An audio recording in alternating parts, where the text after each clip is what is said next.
Welcome to the Gospel According to Star Trek podcast. I'm Kevin C. Neese. And I'm Tim Van Orden, and this is episode 20, There Is a Pride. We'll be starting off with some Star Trek news and then discussing Discovery Season 3, Episode 12, There Is a Tide. And then we'll get into our audience question right after our main topic, There Is a Pride, about the pride of not just Osyraa in this episode of Discovery, but also of Gul Dukat in Deep Space Nine. Ha ha ha. Hope you enjoy it. Please stick around.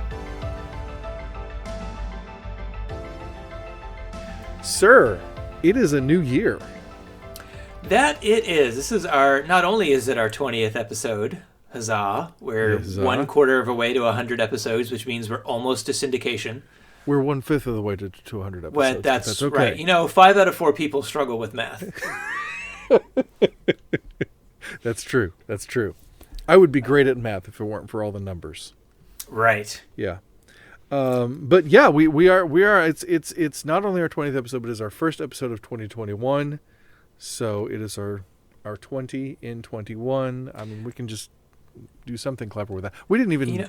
Go ahead. I feel like it has to be said. This episode, our 20th episode, is so special because it's been all year in the making.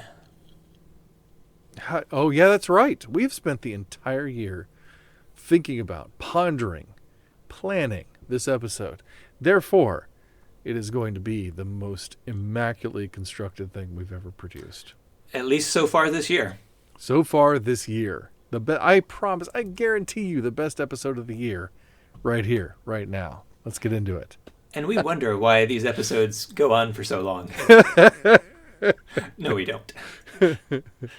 So, what kind of news do we got? I'm excited about mine. Yeah, please share. Yes. Okay. Thank you. In our tradition now to have something about Janeway or Kate Mulgrew. As often as possible. As often as possible, yes. Apparently the Star Trek... I started to say Star Wars. Apparently the Star Trek You always start to say Star Wars. Yeah, I know. Apparently the Star Trek Voyager documentary is going to start crowdfunding pre-orders in March. Nice. This is from trekmovie.com. Again, hashtag not spawn. But we'll include a link in the description. But I'm excited and looking forward to a Voyager documentary. I really enjoyed the DS9 documentary, so...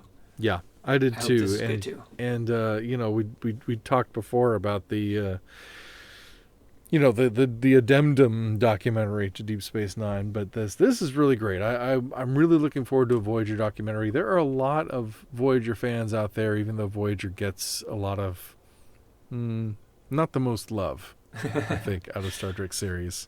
It's not the strongest of the series, but it's got some really compelling characters and some really good moments. It has a lot of really compelling characters and really good moments and a ton of missed opportunities and major screw-ups. Yeah, but there is that. But can you imagine Ensign Harry Kim watching Discovery right now and being like, 3rd season in, and she already is first officer? Oh, she's first officer. No, she's captain, for goodness sakes. She's captain. I mean... Like, come on. I don't know if Harry ever got the con.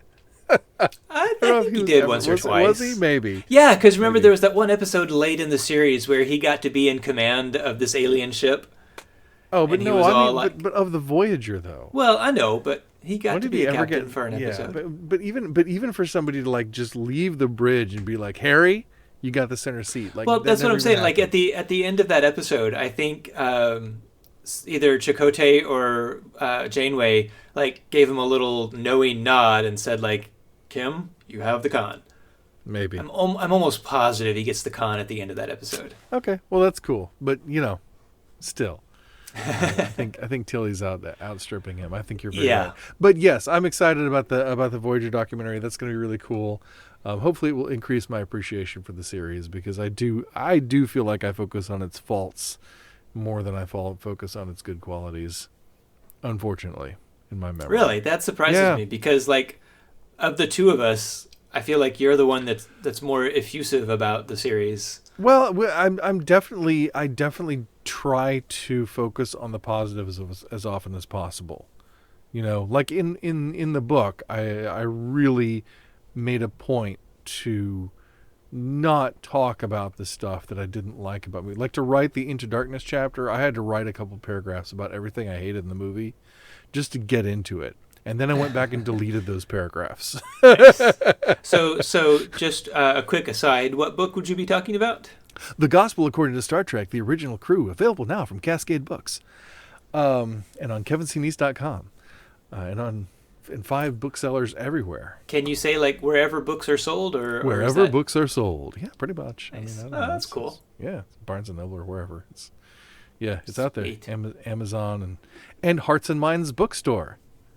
You can go there.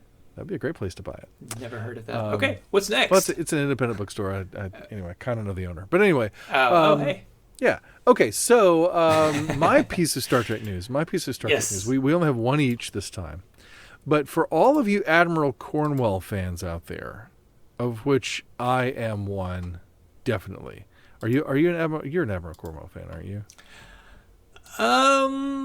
Give me a minute to Google Admiral Cornwall. Cornwall or Cornwell? Cornwell from Discovery. Oh yeah, absolutely. Yeah. I loved her. She was awesome. Isn't she wonderful? Yeah. Before we had Admiral Vance to love, we had Admiral Cornwell. Yeah, no, and she was great. She was fantastic. Well, anyway, the actor who played her, Jane Anderson, or Jane Brooke. She was born Jane Anderson. She's now Jane Brooke. Jane Brooke. Yes. Jane Brooke. So that's her married name. Right. Is in a new YouTube series. Or not. Apparently her spouse is John Terlesky. Well, anyway, whatever the case is. Jane Brooke, maybe that's just her professional name. Yeah, perhaps. Yeah. So with Dr. Mohammed Noor, who is the Star Trek science consultant on season 3, he's one of the technical consultants on season 3 of Star Trek Discovery. Well, we could use one of those, couldn't we? Yeah, we could. Anyway, they are doing a series on his BioTrekkie Explains channel. He's a biologist, hence BioTrekkie.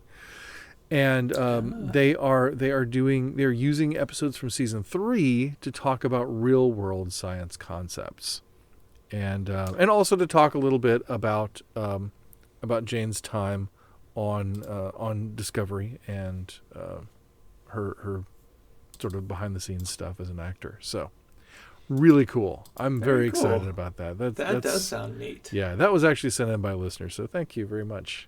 Hey, you know who you are. But yeah, it was really cool. I'm excited about that. So, because there's a long history, of science consultants on Star Trek. This is the difference between. This is why Star Wars is not science fiction and Star Trek is, because Star Trek. I mean, Star Trek is not hard sci-fi. It's not. No. Well, I will give you that. Clear, but there's Star no Wars bones is about it. space fantasy. Star Wars is star fantasy. It's sci-fantasy. It's not sci-fi. Yeah. Space fantasy. Well, I mean, it's fiction, but it's space fantasy. Yeah. So, but there's always been, from the original series on, there have been science consultants. So it's cool to actually see the one who is currently one of the technical consultants on the series talking about science and Star Trek. So it's exciting. It's cool. That is cool. Awesome. So speaking of science, and admirals, speaking of cool admirals in Star Trek Discovery, our current cool admiral, Admiral Vance, is probably at his peak in this episode this week. I mean, he was pretty rock solid. Wow. I enjoyed that performance. I love him more every episode. and I'm pretty sure I'm not the only one who can say that, because he's just such a great character. And the same way we see with Saru as kind of being such an exemplar of a Star Trek captain, right? Mm-hmm. I feel like Admiral Vance, again, like he's the kind of guy you want to be, the vanguard of the Federation right now. Yeah, and he's not like both he and Cornwell. Discovery's been pretty good about not giving us the pain in the rear almost bad guy antagonist Admiral. Or completely actually bad guy Admiral. Right, Admiral, right. Which, some people had thought that Vance might be for a while. Actually, I have heard commentators who were not sure about Vance, like whether he could be trusted or not, until this episode. Wow. This was the one that put them over the top. Yeah. Huh. I don't know why, but I loved him from the beginning. But Oded Fehr is... a part of it for me was definitely the actor. I'm like, I'm going to trust him because I like him. Yeah. Well, right. Well, of course, I already knew Oded Fehr. I mean, I'd seen him in The Mummy, so we're old friends. Yeah. That's what I'm talking about. Right. So, yeah, immediately that gave me a little bit of trust in the character. But then also, I just felt like I understood his motivations, and I didn't see anything shady about him, even though he thought he saw things shady in the Discovery crew when they first showed up. I thought that was reasonable. But those scenes between him and Osyraa, to me, are like the heart of the episode. Right. I think it's supposed to be the B plot, but it feels, it's the weight of the episode is there. Like, yes. They're fighting to recover the ship. Rah, they're going to do it. Right. But this is the one that was like, I did not see her proposition coming. Right. And so I was really intrigued to see where they went with it. Mm-hmm. And especially for a moment there, he looked like, well, maybe this is something that we're going to do. Yeah. And I think, at that moment, it was hard to see a downside in the deal she was offering, too. It's not until he turns it around on her. But therein lies what makes those scenes so great. I feel like, honestly, there are great dialogue scenes in Star Trek. That's something you can always count on. There are going to be great dialogue scenes. There are going to be great, duet scenes, between two actors who are just going at each other one way or another. Either having a philosophical conversation or having a confrontation or a little bit of both or whatever. And this, to me, this is a scene for the ages. This is one of the great... quintessential Star Trek. Yes. Yeah, and of course, directed by none other than Jonathan Frakes. Of course, who is amazing and wonderful and such a perceptive and thoughtful director. And just listening to him talk about directing these scenes in particular in the Ready Room. I need to watch that. Oh, you need to check it out. It's wonderful. Just to see him talking about his process as a director is just fantastic. There's, you can sort of, there's sort of that cliche, what I really want to do is direct, right? Uh-huh. and there was definitely an open door for the actors in Next Gen and stuff to come on and start trying to direct episodes. And they were given all the tools they needed to learn. Mm-hmm. But some of them really became directors, and Jonathan may be chief among them. He certainly directed more Star Trek than most people. I think it's 22 episodes of Star Trek that he's directed. Yeah. That's phenomenal. Yeah. The only series he didn't direct for, live action series he didn't direct for was Enterprise. And he showed up in Enterprise. I mean, Frakes is just all over Star Trek. But yeah. That's so freaking amazing. It is. But I just feel like that whole scene and everything there because Vance. Do we want to get into that, or do we want to go to the rest of the episode and come back to this? Let's come back to it. But okay, before we get too far afield from that conversation, I want to ask you: do you think she was tricking the lie detector hologram, Eli? No. You don't? No, I do not. I think she was. I think the possibility that the hologram could be messed with was set up earlier in the season when Georgiou wigs him out and breaks the holograms. Yeah, but she didn't do anything tricky like that. I think Beth and I were talking about it, and we think that little bit where it does catch a lie was her intentionally throwing a lie out there so that he wouldn't get suspicious that she hadn't said a single lie. No, I don't buy it. I think she was trying to get away with a lie, and she knows how to. She might know how to try to control her body a little bit or something. But I really believe she's sincere. Either way, that line for me was the best one in the whole episode. What? He's malfunctioning. Let me. It glitched. Let me try. Ask me again. yeah, that's great. Oh, that was a great moment. Absolutely great and superbly played by Janet Kidder. Yeah. As was everything. But we'll go back to that, right? Okay. We'll talk about the rest of the episode and then we'll go back to that because that's such a great. But what do you think of the rest of the episode? It was cool. It was standard crew retakes the ship sort of episode stuff. Except really, really well done. Like, we have Zara coming back, right? Right. The villain from which I really hated in the preview when it says previously on Star Trek Discovery, it showed his character. From like the second episode in the season. I was like, darn, now I know he's coming back. Right. And like, so I knew when he walked in the room, I was supposed to have this big like gasp and surprise moment.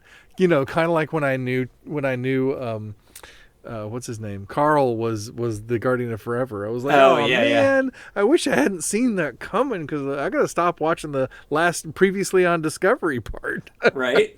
I always skip the next time stuff, clips of the next episode. But I think I gave it away. But it was cool to see him again. That was exciting. Yeah, it was cool. It was, and he felt a lot more menacing in this episode than he did in that first one. See, I thought he was menacing in the first one too. No, see, the first one he just felt kind of generic bad guy. Like, okay, this is just a second episode villain. He's a throwaway guy, and sure enough, he goes out into the cold and yada yada. We're never going to see him again. So, I was actually a little bit surprised when he came walking in. Yeah, it was a surprise because we thought he was dead. But I did kind of wonder at the end of that episode when they sent him out to die, kind of. I was like, whenever we don't actually see someone kick the bucket, you just kind of have to hold out. That's true. Any judgment that they're actually gone in any true. Science fiction, but and even when you do see them, die slowly of radiation poisoning. Right? You never know. Magical triple blood. Oh gosh, that wasn't the one I was thinking of. But yeah, that one too. Oh boy. Oh man.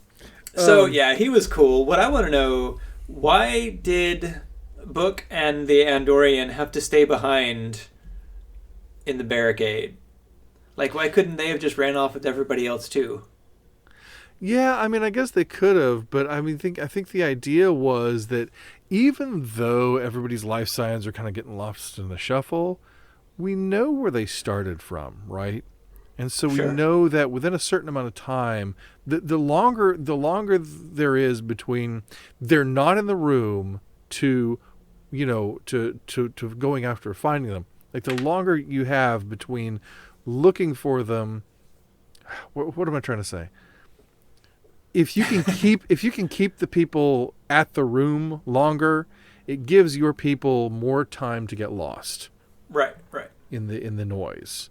Mm-hmm. So they're kind of serving to distract, if you will, or provide a buffer, so that if they're kept busy and they think, they're armed inside, they don't know who's inside, they don't know how many are inside or anything like that.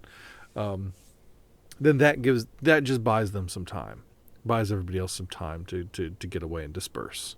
Right. So that's what I say. That makes sense. When did you know Rin was going to die? I think at the moment when the guy in the wheelchair gave her the look like, no, let him go. That's when I'm like, okay, yeah. I knew she was going to have to do something to prove him wrong because they were playing up his faith in her so much. Yeah. You're like, okay, she has to do something in front of him now to show him how wrong he is. Right. So that he'll flip sides. Yeah. So it was right then when. Yeah, well, and that's fair. I have to say, and I was really sad about this, but the minute Rin turned to Book and said, "I have to do this," when they were barricading themselves in the room, I was like, "No, don't kill Rin! Oh no!" Yeah. I actually thought Book was going to die. Really? Yeah. Oh, no, Book's baked in. Book's baked in. There's no way they're going to kill Book. But yeah, I was sad to see him go. I was really sad to see him go. So why did Michael send off a random message to her mother in the Jeffries tubes? She's fighting to take the ship back, and she's like, I'll take the time to send a goodbye message to my mom.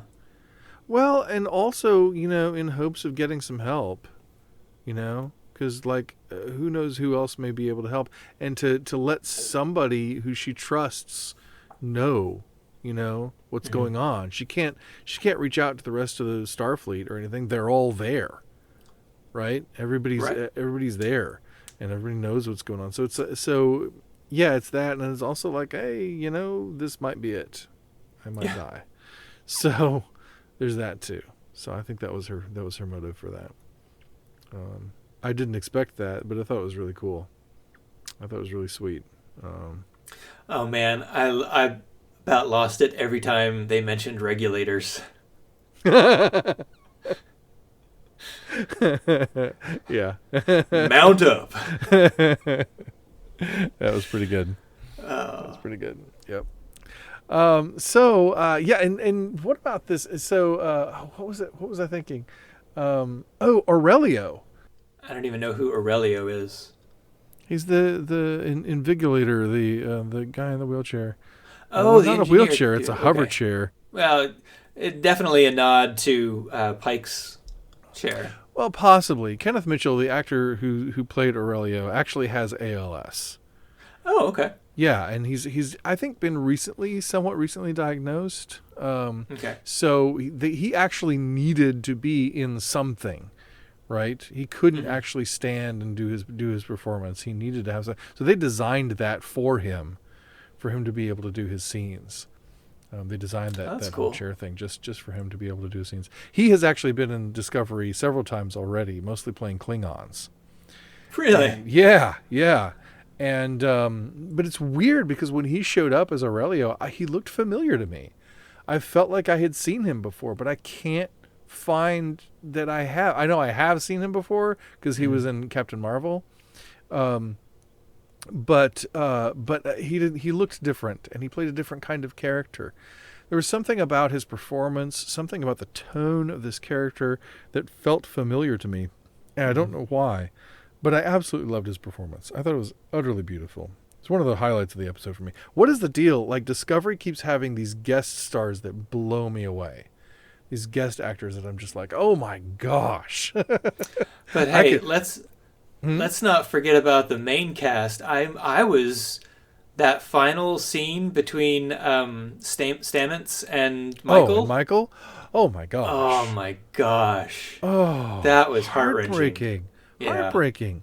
And what about the ethical dilemma that Michael has in that moment? I mean, do you think she made the right call? Do you think that was the thing she needed to do? Oof. Well, I don't know. Because see, I'm always of the mindset that repelling invaders off a starship is as simple as computer beam all intruding personnel off of the ship into space, and then boom, you've got your ship back. Except they've taken over the computer. I know, but why? The sphere data didn't really put up much of a fight. For as much as a hindrance as it was when they were trying to blow up the ship, it really just kind of rolled over in this episode. I guess. I don't know. It hid anyway. I mean, I feel like that the sphere data could have just cleaned the floor with whatever they were trying to do. Maybe. I don't know. I don't know what abilities it would have or what it could do. I don't know. That's fair. Those little robot things, though, I think is Star Trek's attempt to... wait a minute. I don't want to spoil anything for you because you're like 2 seasons behind on Mandalorian. Oh, okay. Yeah, all right. So those of you who watch Mandalorian know what he's talking about. You know that this little robot thing is trying to compete, and you know who it's trying to compete with. There you go. Maybe so. I don't know. I thought you were gonna say the little mouse robots that roll around on the floor of the Death Star. Oh, no. There's this. But that reminded me, though, there was like a third sci-fi show recently that also came out with a really cute little. I don't remember what it was. Moving on. Yeah, moving on. But the thing was, I felt like I was interested to see that there were people who weren't sure about Michael's decision, because I kind of thought she didn't have much of a choice. I kind of thought that as long as Paul was on the ship, and the ship hadn't been taken back yet, that he was a liability. Because if he's not on the ship, they can't use the spore drive, and they can't use him to try to figure out how to replicate the spore drive. And so they have to get rid of the threat before Paul can be on the ship. They just have to, because really, literally, the Federation is at stake. And so I just kind of felt like, that's what it is to make a hard call as a captain. That's what it is. That's like Vance was saying in that scene we'll get back to later, these are the principles that I fight for every day, the moral core or whatever, I have it written down, that I fight for every day, that I ask my people to die for. That sense of the weight of command, that you do ask your people to die, to carry out the things that need to be done. And to sacrifice themselves for this greater good, that's heavy, and I think I felt like she was forced to do it. I felt like she had no choice. I think she did the right thing. Even though I don't think Paul, I don't think Hugh and Adira and Saru were going to die. Oh, of course not. But Michael and Paul don't know that. Right. So, but that was a big deal. But Michael, this episode, she was getting into some real Die Hard territory. Yeah. I had glimmers of Starship Mine from Next Generation. Right. The one with Picard being the only one left on the ship, and Tuvok trying to take it over. Yep. But think about it. Think about this moment, okay? Here is, for those of you who know Die Hard, but if you don't, well, whatever. But here is Michael, right? She is alone in this place where a terrorist has infiltrated and taken over a facility, right? Mm-hmm. She has a wound, right? A bleeding wound that she's dealing with, that she has to manage. Ultimately, she is barefoot, crawling around in a tunnel on like a walkie-talkie thing, talking to the villain. Oh my gosh! Isn't there a line? There's got to be. I'm almost positive now. There's a line in Die Hard where he tells Franz or Hans, whatever his name is. Mm-hmm. Hans Gruber. He tells him, I think you're going to need some more bad guys, right? Or something along those lines. Does he? Oh, he might. Something like that, yeah. There's a fair amount of quips in there. So you're going to need some more regulators. I feel like that was another Die Hard reference. That might have been. I felt like they really went for it. Like, I was like, that feels a little contrived. Like, they may have really seriously been trying to call back to Die Hard on this episode. I think they may have. Yeah. It was just like, there's so many things here. They're just like so I'm going to have to go watch Die Hard now and see if I can spot all the... Yeah. See, before our son grew up, that was a Christmas tradition for Melissa and me. She actually introduced me to the Die Hard movies. I mean, I knew they existed, but I never watched them. I wasn't interested at all. But she loved them, and so the first two movies we would always watch at Christmas while we were wrapping presents because they're Christmas movies. Yep. So the first one absolutely is. I don't recall the second one. The second one is also Christmas. Yes. Okay. Yeah. And it's more romantic too, so she really was into that. So it's funny because she's like she's into action movies and she's into romance. So it's cool. Well, I bet she's gonna love Deadpool. I don't know. I don't know if she's seen that, but but anyway. So I love this episode all around. I mean, even though, like you said, and even just the stuff with the bridge crew escaping, Mm-hmm. I love that. And yeah, Tilly took charge pretty well. She and did. The Morse code. The Morse code. What were you saying? Brilliant. Keep tapping. Keep tapping.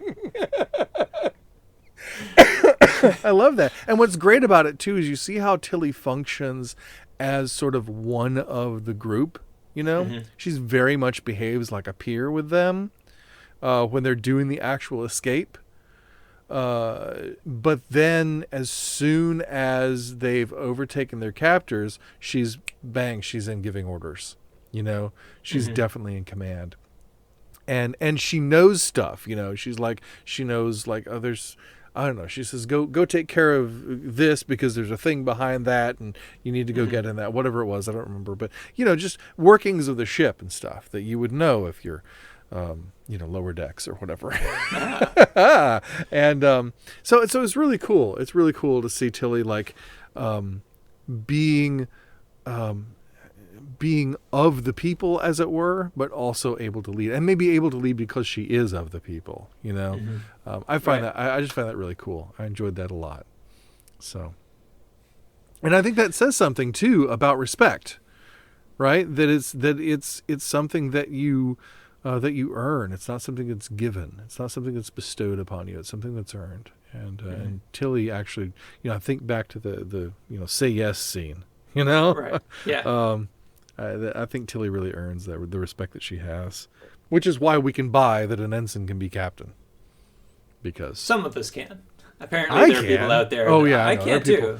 Yeah, I know. There are people who like me. I mean, at the beginning, I was like, well, there's no way it's going to be Tilly, even though from a character standpoint, it makes sense because she doesn't have the rank, but right. Yeah. She does have the skills for sure. And that's where Star Trek starts to step away from the hard sci-fi.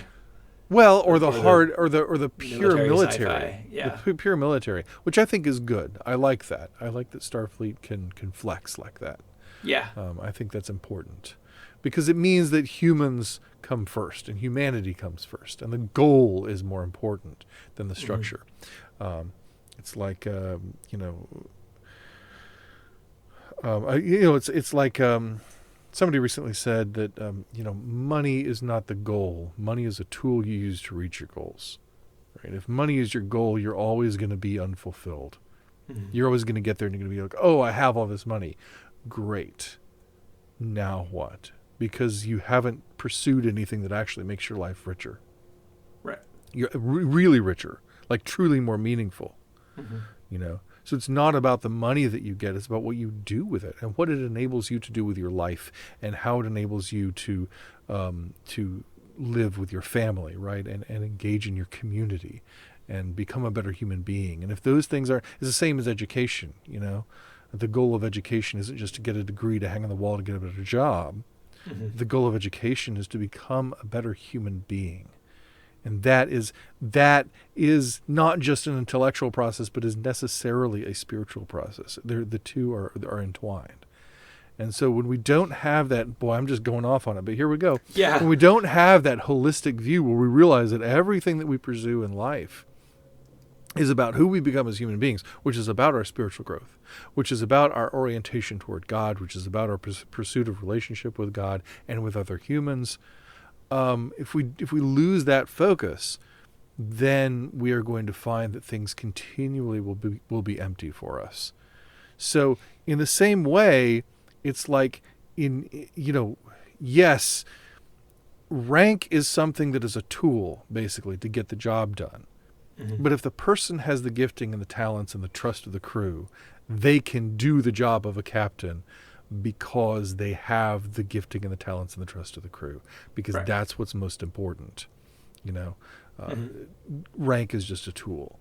So anyway, it's like Wesley Crusher saving the day, right? Some people in the audience might get rankled, but the crew are like, yeah, Wesley can save the day. That's fine. Right. Exactly. They're like, hurrah, go Wesley. Exactly. Unless you're Worf. The child. But yeah. So anyway, it's kind of an aside, but just kind of like last week. It's kind of an aside, but I think it's really important to remember. And I think the more we see that humanity affirming function in Starfleet, I think the better off we are. the better things are. So I like moving away from the pure military. Yeah. So what else do we need to say about this episode before we get into the meat of the... We covered the breakout. We covered the... I don't know if we really talked about... I mean, well, I guess we did talk about the thing with Stamets. Mm-hmm. We kind of glanced past it, I feel like. Think about the thing with Stamets, though. Think about that. I mean... Which thing? There were two things with Stamets. Sorry. The thing with Stamets and Michael. Oh, okay. Right? Think about that. Like, when he's yelling at her, when she's got him in the bubble and she's about to blow him out the window. Yeah. And he's screaming, we came to the future for you. We followed you. We believed in you. Oh my gosh. The heartbreak and the betrayal. I mean, you can see, that's the thing right there. I think Paul breaks right there where he just feels ultimately betrayed by Michael. Mm-hmm. Absolutely betrayed. Like, not just betrayed in this moment, but betrayed thoroughly. Mm-hmm. Like, this is a breach in the relationship. Is this the sort of thing you can atone for? Yeah. Ooh, atonement. That sounds like a theme we could use for an episode. I might have had a thought there. But I'll be really interested to see if how that's able to work out, and what it's going to take for Paul to forgive Michael. For Michael to forgive herself. I really think obviously her choice is going to be vindicated in the end, but Sure. Is it going to be at the cost of Paul's trust? I don't know. Mm-hmm. I don't know what's going to happen. So, but yeah, atonement is a great, and that comes into that scene with Vance and Osyraa. Which I just want to say once again, the closer you get to Osyraa's face, the better it looks. But boy, when they're really getting into it, and she's snarling at Vance, and she's like, we all had to make sacrifices, in the burn, right? Mm-hmm. You can see that Janet Kidder's nose is wrinkling up, but her prosthetic isn't. And I'm just like, ugh. It was such a poor decision. Yep. I've loved everything visually about this show since day one. Yes. Except for the Klingons, they took some getting used to. Klingons, yeah, are a little difficult. The costumes, the makeup, everything has been great, and then you get to these Orions, and it's borderline Uncanny Valley. Yeah, you're right. It feels like she's like the actress is concerned. Beth was pointing this out. Like with the eyes, you can fade it in, right? Because there's that feather area. edge. Yeah, you can feather edge it in, but with the lip, you can't. Yeah. So it looks like the actress is trying to not move her lip so that she doesn't knock the prosthetic loose. Yeah, it does, and it just immobilizes the upper half of her face, and it's such a shame because you can see the performance in her eyes, you can see the performance in her mouth and her body and everything else, and then her eyebrows just don't move. Yeah, it's like, man. But it's still a great scene, and I love the look. I love the look of the character, actually. Maybe it's because she does look like Margot Kidder. Boy, I saw it all the time this episode. That's funny. But anyway, point is, but this scene is about one thing, and that's the apple. Oh, goodness. You're going to go there, huh? Did you notice what I love about the apple in this scene is that it has no seeds. There's not even a core. You're right. It's just pure apple meat all the way through, which is fantastic because it's made from poop, and which I love. That was hilarious. And her reaction just makes it out. Bleh, bleh. That was wonderful. But what was greatest. But what I love about it is as Vance is like, it's not bad for poop, Yeah. and basically I didn't have to sell my soul for it, Right. Yeah. I love that. I absolutely love it. Which is kind of what happened in the garden, right? Selling her soul for the apple. Yeah. See, I'm very interested. We're gonna do a podcast episode sometime, I think, maybe on the history of apples in Star Trek, because there is a strong history of apples in Star Trek. We were just kind of rattling some of them off before we started recording, but it's interesting. It's like the most commonly eaten, most commonly referenced fruit in all of Star Trek is the apple. So it'll be interesting to talk about that. I don't know. Will it though? I think so. I don't know. Yeah, I think you'll find something there. You're maybe. I don't know. I was trying to like figure out like an Eden reference or whatever in the scene, but I'm just kind of not going there right now. I'm just kind of riding the wave of what it is, and we'll work on it later. Riding a wave. Oh, like a tide. Oh, like a tide. Okay. So, speaking of the episode title, which I think is important since we kind of folded it into our title for the episode, for our episode. There is a tide is a reference for those who didn't catch it, like me, is a reference to Shakespeare. Yes, because every reference in Star Trek is either to Shakespeare or the Bible. Yeah. And this actually comes from Julius Caesar. Brutus has the line, "There is a tide in the affairs of men, which, taken at the flood, leads on to fortune." So the idea is that when you have a boat, you wait for the tide to be able to launch it, right? So when the tide rolls in, when you get high tide, then it's time to get ready to go because that tide's going to take you out. Right. And so the idea is that there's an opportunity. In this particular case, it's the opportunity to win a war. Basically, it's like if we don't move now, the opposing forces are going to gain more strength. We're going to miss our opportunity to overtake them. Mm-hmm.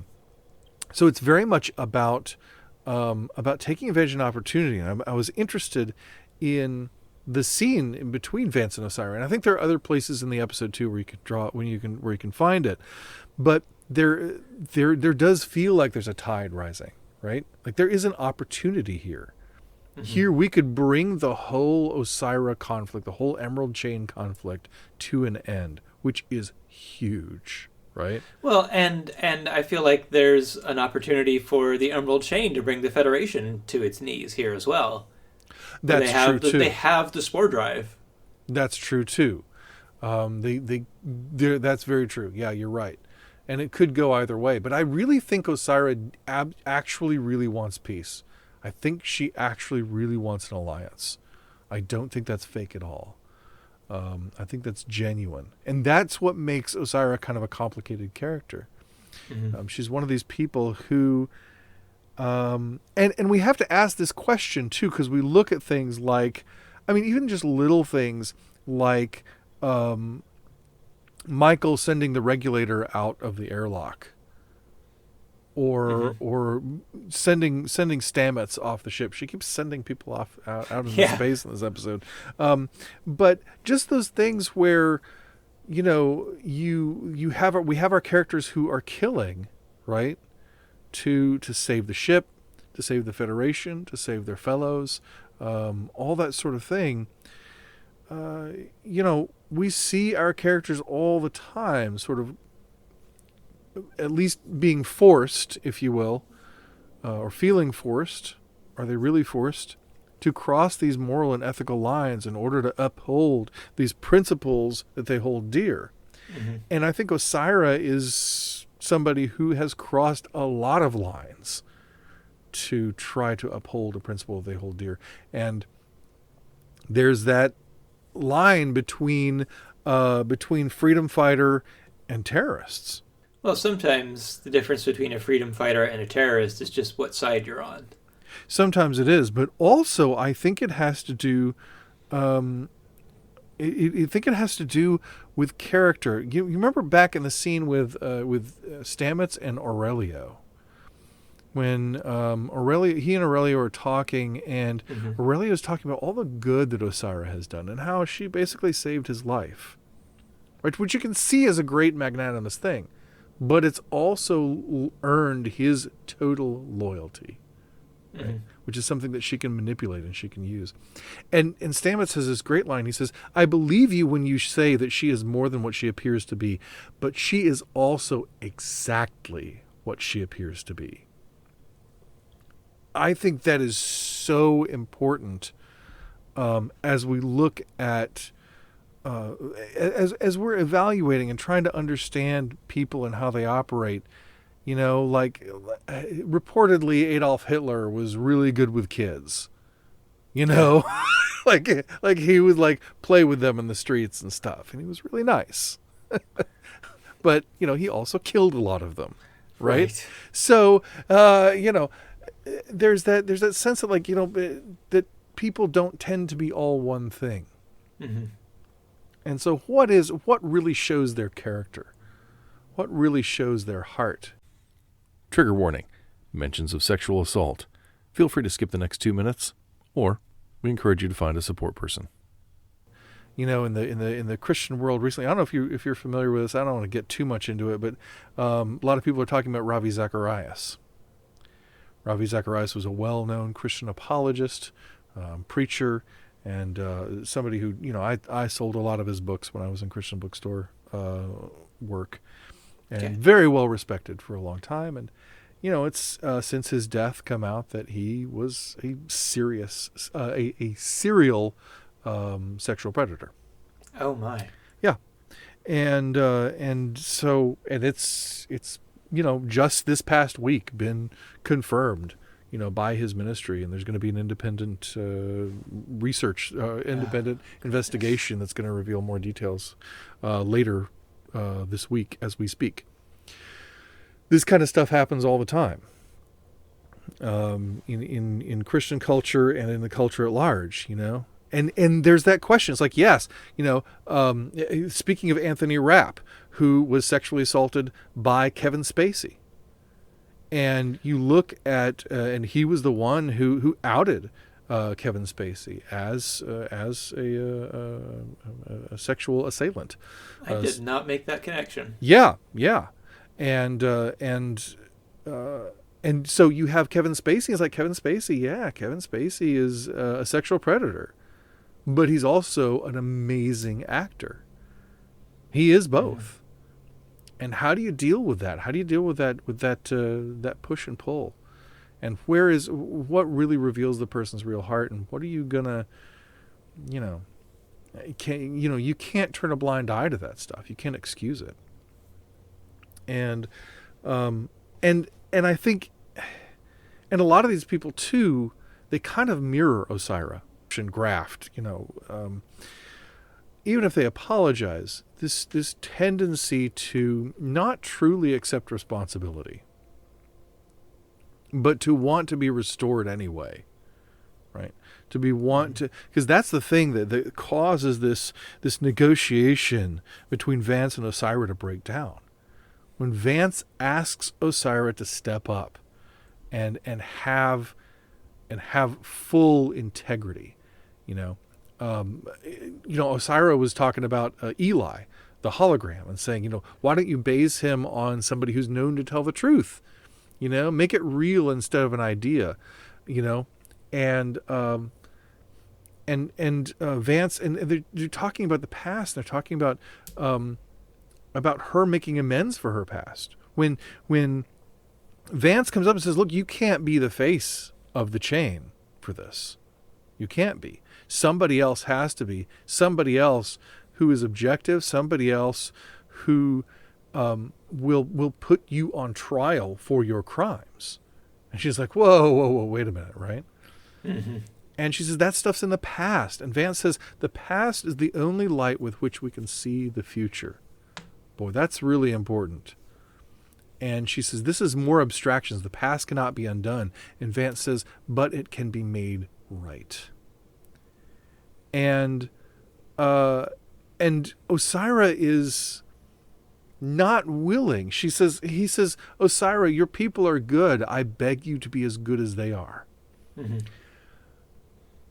And Osyraa is not willing to sacrifice herself, ultimately. She's not willing to let go of control. She's not willing to let go of power, to let the dream be passed on to someone else's custodianship, in order for that the dream may continue, in order that it may survive. She can't get past her own pride. Hey, that sounds like the title of an episode. She can't get past her own pride. And I think we see that a lot when people, they want to move on from mistakes that they've made. They want to do right, but they don't want to actually make amends for the past. They don't want to actually admit, because that means having to admit failings, and possibly even losing the ability to see the promised land, as it were, to use another probably less appropriate biblical metaphor, but maybe. Yeah. I don't know. What do you think about all that? Is that? Yeah. I feel like I'm rambling. I want to make sure I'm not steamrolling. No. Okay. You're good. Okay. So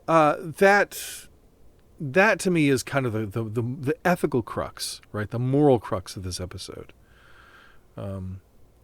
Is this really is this a deal with the devil or not? And I think if it's a deal with Osyraa, it is. Right? As long as Osyraa is getting things on her terms, then yeah, it is kind of a Faustian bargain. It is kind of saying, it is compromising too much. Everybody has to compromise in a negotiation. Everybody has to give something up. Mm-hmm. That's how peace is brokered. If you're in a negotiation and you're not willing to sacrifice to get what you want, then you're not really willing to negotiate. And that requires a certain level of humility. That requires a certain level of release of control. And that can be hard for people to have, and particularly when it has to do with your own guilt. And that's what Osyraa is dealing with in that scene. I think Osyraa is not willing to admit her own guilt. She's not willing to take true responsibility for her actions. Mm-hmm. And even the amendment, or the whatever it is, the law that she's proposing to abolish slavery, even something as big as that, I think is token, honestly, coming from Osyraa, until she's willing to take the hit herself.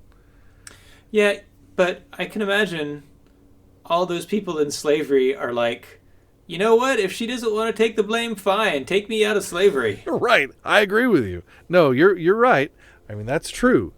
But I think in the larger picture, though, it's token in the sense of how much she cares about it and how much she personally is actually sacrificing to do it. I feel like if that wrong isn't addressed, it leaves the door open for it to happen again. Yes. All you're doing is just, at this point, putting lipstick on a pig, exactly. I think is the phrase. Absolutely. Absolutely.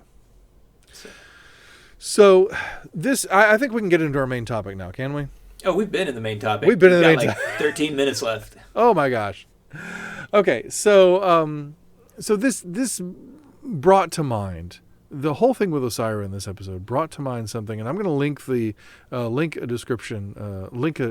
article in the description of the episode, and please go check it out. It's a very good piece. It's on StarTrek.com. It's not a long read if you're lazy like me. You can get through it in like 5 to 10 minutes. It's not that long. Yeah, I find I have a hard time reading longer things online. And maybe I do too. I cannot read long things on the computer. Maybe it's because we're looking at light or something. I don't know. I don't know. But because it is more tiring on the eyes. But anyway, this is an article by Chadra Prescod Weinstein, or Weinstein is how I would pronounce that from German, but I could be wrong. It's actually from Yom Kippur from last year.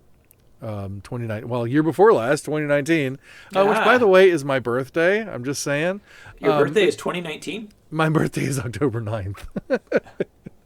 But Yom Kippur is celebrated from sunset October 8th to nightfall October 9th. It is the holiest day in the Jewish calendar, the Day of Atonement.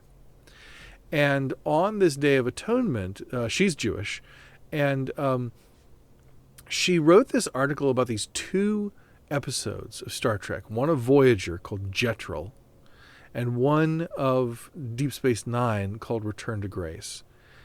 Betrayal we'll talk about very, very quickly, is about Neelix encountering this person who had done great wrong to Neelix's people, killed over 300,000 Talaxians.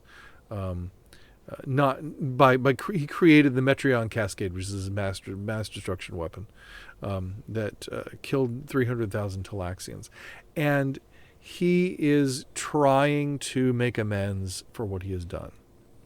He is trying to find a way to make some recompense, even though he can't truly reverse it. He's trying to undo some of the damage, and it's about Neelix's journey of trying to decide whether to forgive Betrayal or not. And then she puts it in conversation with this episode, Return to Grace, which focuses on Gul Dukat. And the thing about Dukat in this episode is that he wants Nerys to forgive him for the things that he's done. And Nerys can't forgive him. And you might look at this and say, oh, well, we got a story about characters who have trouble forgiving. One of them eventually can forgive. Maybe the other one never can. But it's less about that. And what she really points out is that while Betrayal is trying to make amends for what he's done, trying to actually make real recompense for the harm, actually repenting, if you will, which is turning around and going the opposite direction, not just going away from the thing you've done wrong, but working against it. Making atonement. Atonement is well defined by the way it's structured in English, at-one-ment, which is to reconcile, to come back, to be at one with someone again instead of to be separated. We talked about the betrayal that is felt in this episode of Deep Space of Discovery, and will there ever be atonement? Will there ever be forgiveness for that? And she says the Dukat has no remorse, and so when there is no remorse, there is no atonement. There's no understanding of why the Cardassians have had their power circumscribed, a consequence of their violation of humanoid rights.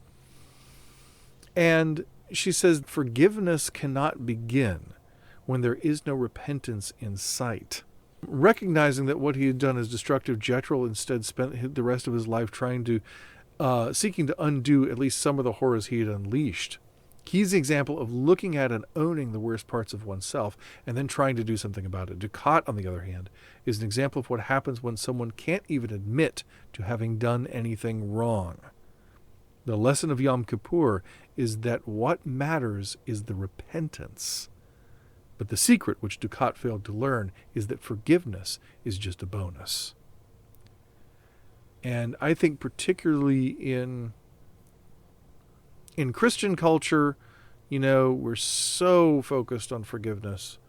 But I don't know how much we're focused on true repentance and really reconciling with the wrongs that we've done. Jesus is the one who makes our atonement with God ultimately, right? Jesus is the one who provides atonement for us.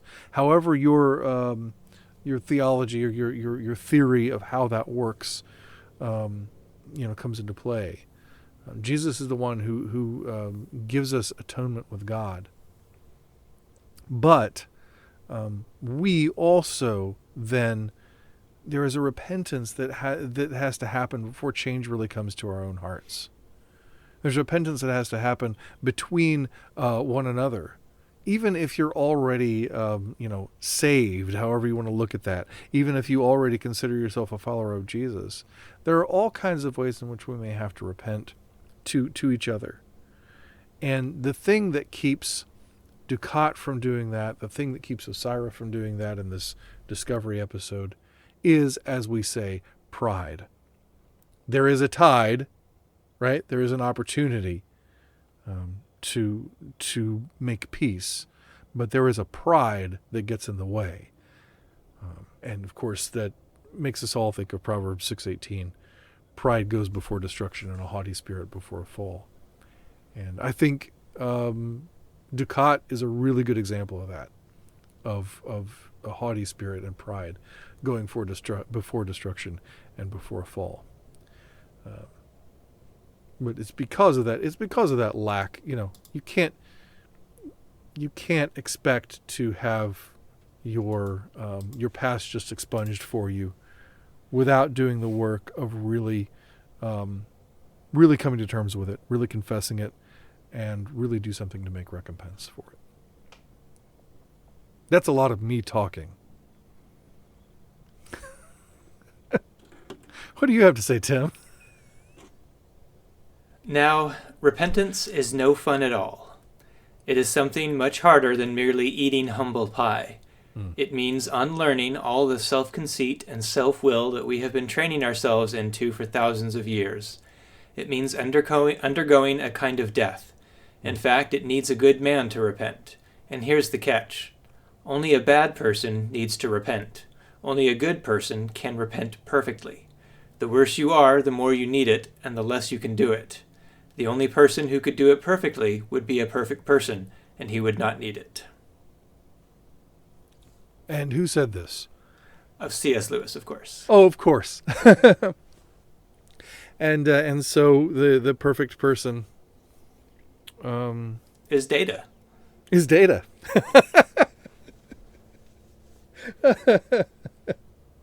Oh, that's pretty good.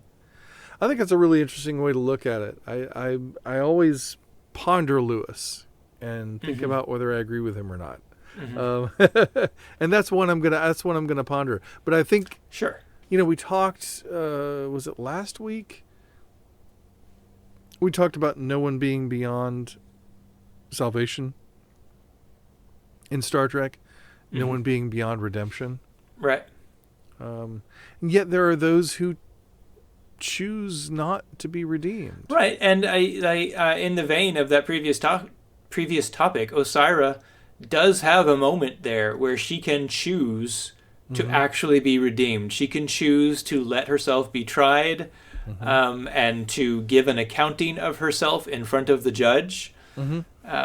To use a Christian parallel there. And she turns away from it. Yeah. Well, and Dukat does the same. Yeah, and I think it's the speed with which they turn away from it, which kind of belies their intent behind their actions, or at least the true condition of their hearts. Right. Yeah. And it's I like this quote. That matters. Yeah. I like this quote from Lewis a little better than the previous one. We have a strange illusion that mere time cancels sin. I have heard others, and I have heard myself, recounting cruelties and falsehoods committed in boyhood as if they were no concern of the present speakers, and even with laughter. But mere time does nothing either to the fact or to the guilt of a sin. The guilt is washed out not by time, but by repentance and the blood of Christ. If we have repented these early sins, we should remember the price of our forgiveness and be humble. There's so much. There's so much there about time. I mean, you sent me a meme earlier, the Geordie meme, right? About expecting 2021 to be better just because it's not 2020, right? And then I didn't like the way they worded it, but making 2021 better by being kind to people, and standing up for people and helping others, like actually making benefit in the world. I think, what? And that speaks to, like, this is a topic we've talked about on the pod previously with this assumption that just because it's the future is going to be better, right? Right. like this is the 80s, man. Right, exactly. That the chronology alone doesn't mean progress. It means the opportunity for progress. Mm-hmm. But it takes people working for that progress to work out. That's what being the hands and feet of Jesus is all about. About bending that arc, that moral arc of history toward justice. True justice, at the end of that the scene. I know we're bleeding over back into the Discovery a lot this week. Yeah. Sorry, but at the end of that week, at the end of that scene, Vance says to Osyraa, "I can promise you justice," and Osyraa, as she walks out, says, "Oh, I can promise you the same." But what Vance is offering her is real justice, mm-hmm. right? The chance to make amends and to set things to rights. Right. What Osyraa is talking about is vengeance. Yes. And there's a difference. There's a huge. We talked last week about retributive versus restorative justice. Vance is offering restorative justice, and Osyraa is threatening retributive. A retributive sense of justice, more really just retribution.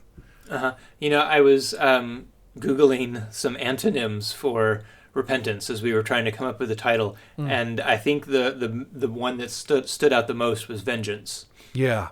Oh yeah. Exactly. Yeah. Well, like you said last week, forgiveness is giving up the right to hurt someone just because they hurt you. Mm-hmm. Right? The old phrase is 2 wrongs don't make a right. But 3 lefts do. Right. But the 2 wrongs, that's good. I like that. 2 wrongs don't make a right. But I always put it this way: 2 wrongs don't make a right any more than 2 rights make a wrong. Right. So if you Truly, you have a dizzying intellect. I know. But it's just another way to look at it. It's like if somebody did a good thing to me and I did a good thing back to them, that wouldn't suddenly be a bad thing. So why would I think that somebody did a wrong thing to me and I did a wrong thing back to them? That would suddenly be a good thing.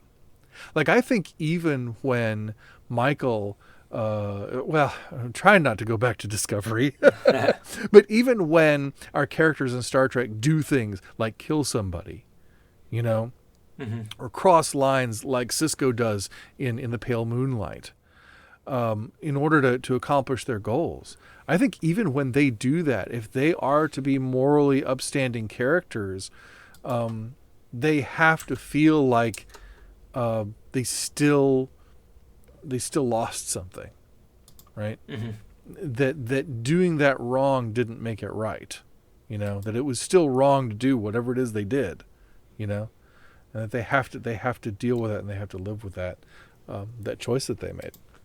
So anyway, I feel like that's an interesting thing to talk about. I really encourage everybody to go read that article. I kind of read the end of it to you, but go check that article out and think this week, if you will, about forgiveness and about repentance and about the things that maybe you've left unaddressed in your life, and the ways that you might be able to try to bring some healing for the hurt that you've caused in your life, because you've caused hurt. You're human, so I know you have. So find those places and see if God might be calling you to fix some stuff that you messed up, because we all have to do it. All right. So for this week's question, we've got an audience question from a listener who was encouraged or inspired by our discussion about the holodeck last week. Or hollow environments, anyway. Yes, hollow environments, yeah. Right? Because we can't forget about Quark's hollow suite. Yeah. Well, and the hollow environment in Discovery wasn't a holodeck either, so. Right. Well, that's fair. But anyway, go ahead. Speaking of the holodeck, do you feel like characters who have gained sentience, like the Doctor, or Moriarty, or Vic Fontaine, have truly gained sentience, or is the AI just that good? And I want to add on to that, if they have gained sentience in a Christian, from a Christian perspective, have they gained a soul? That's really interesting. Well, of course, okay. We'll take the first part there. I threw you a curveball there at the end. You did. Well, the whole thing is a curveball. Honestly, I don't know. So. I think this is tantamount to the question, is XYZ person saved? And the appropriate answer is, God only knows. The appropriate approach to that question is always the utmost humility. And I think humility then demands that we address a being who presents themselves to us as sentient, and passes, those tests for sentience. Well, let's go back to Measure of a Man, Next Generation, passes some of those tests for sentience. It's like Picard says to Maddox in that courtroom scene. What if he exhibits, that last quality, self-awareness, and even the slightest degree? What does that make him? What is he then? I don't know. Do you? Then he turns to the adjudicator and says, "Do you?" And are you really willing to risk the possibility that you would be conscripting an entire species, the new life that we are out here to find, Are you really willing to accept the possibility that you're going to conscript them to servitude and slavery? And I think the same thing is true when we're looking at the Doctor or Vic Fontaine or any other apparently sentient hologram. I think Next Generation and Deep Space Nine, I think they do it right. They go ahead and respect the apparent sentience that they see. Just like when they were looking for a place to test the Genesis device, And Carol Marcus is like, you boys had better be sure about this. If there's even a microbe, this thing is off. Why is that? Because if we terraform this planet and destroy any life that's there, then whatever life that could evolve into millions of years down the line, even, we've interrupted its progress. And we're not God. We can't interrupt the progress of life. We can't interrupt the progress of evolution. I think it's a very, very humble way to approach the kind of power that we have in technology. And so I think it's the same kind of thing. If we've got this power to inadvertently create life with holograms, is that something we shouldn't be doing? Well, we have the power to, inadvertently create life with, biology. Right. That's fair. I guess, but writing a hologram program is much more intentional in the sense that I can make this person into whatever I want them to be. Right. That's true. Is it truly sentience then if they present as sentient? Most of the time the holograms that you create, they don't become self-aware. Right. We're talking about things. Do they not become self-aware just because it's not in their programming, or because we turn them off too quickly? I don't know. And that leads over into that's prime directive stuff right there. Once you've created a hologram, you can't turn him off if there's the potential for him to become a sentient species. Well, probably, possibly. Probably, yeah. I mean, and that goes back to the episode, The Quality of Life.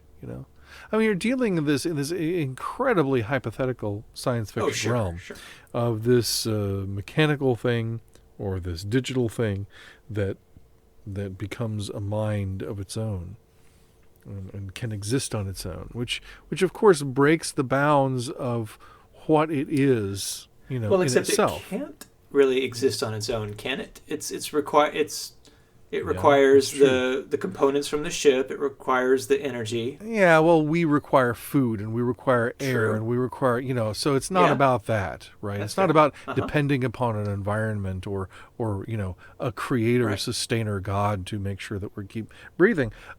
It's more about, when I say it exists on its own, it's more about it being that self-aware, that own, having its own mind, having their own mind, I should say. So, and that's one of those assessments that as Measure of the Man shows us, as the Quality of Life shows us, is difficult to assess, is difficult to make. But we can make it, and I think Star Trek shows us a good way forward for making that. Now, to the second part of the question, does that mean they have a soul? Then you have to define what the soul is. I do a whole talk called Matter Stream, which is talking about the soul in Star Trek, the whole concept of spirit and soul, and the word I use often in that is soulishness. That is, which is a thing that I think I made up, but I don't know. Soulishness, that is the quality of seeming to have something to it that is greater than itself, right? Divine spark. The divine spark. I always go back to that TNG episode Emergence, when there seems to be a consciousness forming on the Enterprise. And Data says, complex systems can sometimes behave in ways that are entirely unpredictable. The human brain, for instance, might be described in terms of cellular functions and neurochemical interactions, but that description cannot explain human consciousness, a capacity which far exceeds simple neural function. Consciousness, he says, is an emergent property. So something that's more than the sum of its parts, as Geordi puts it in the same scene. And so that soulishness, I think, exists in us. Where does it come from?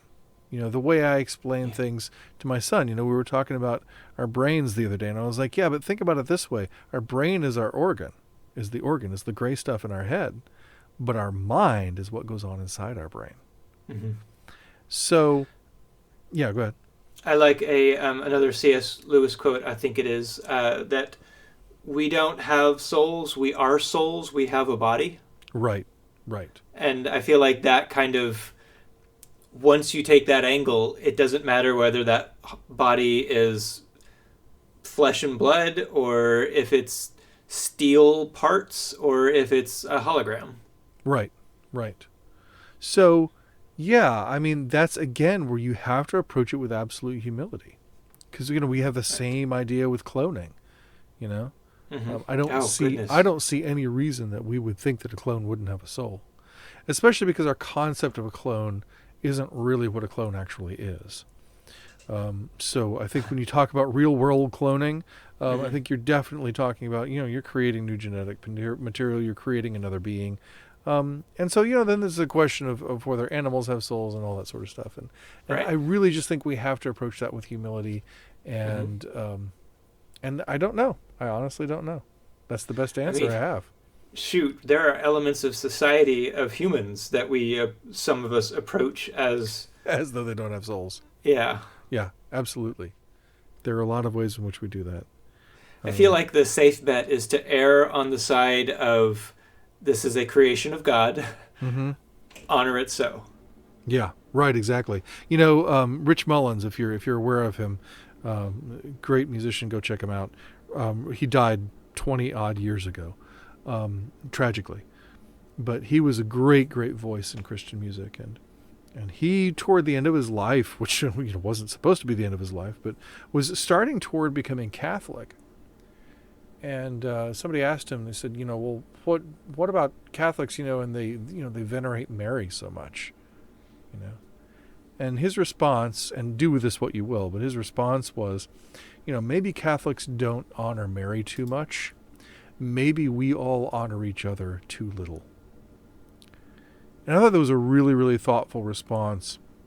We've talked several times about the Imago Dei, the image of God that is present in all humans, and that it's so important to respect one another and honor one another's humanity because God is reflected in us. And so I think that idea of honoring each other the best we can, of being kind to one another the best we can, of giving ourselves for one another the best we can, would extend to any form of life that seemed to present itself to us. We should always err on that side of humility and caution because, as the Beach Boys said, God only knows. Well said. Yeah. So thanks for the question. Yeah, thanks for the question, listener. Yeah. All right. And keep sending them in. We sending them. We love them. All right. Well, what's next? This is the last time I get to ask you this question for a while and get the same answer. So, Tim, what's going on next week? I have no idea. I kid. Next week, we're going to be covering the 13th and final episode of Discovery Season 3 and see what else comes up. The episode is titled, by the way, That Hope Is You, Part 2. Part 2. See, I saw that coming. I thought that would happen. So that's exciting. I hope everyone will join us. And in the meantime, please like, share, rate, comment, and subscribe. And also, be sure to send us your questions, Gospel According to Star Trek, on Twitter or Facebook, and gospeltrekpodcast@gmail.com. We would love, as always, to discuss your questions on the show. Tim, do you have anything else to say to the folks at home? It is past my bedtime. You said that last week, sir. You got to say did? something different this week. Yeah. Okay. This week it is also past my bedtime. That'll do. That's going to wrap it up for this edition of the Gospel According to Star Trek podcast. Thank you so much for being here. Until next time. I'm Tim Van Orden. And I'm Kevin Sinise. And as Jesus said in John 10:10, live long and prosper. See you next time.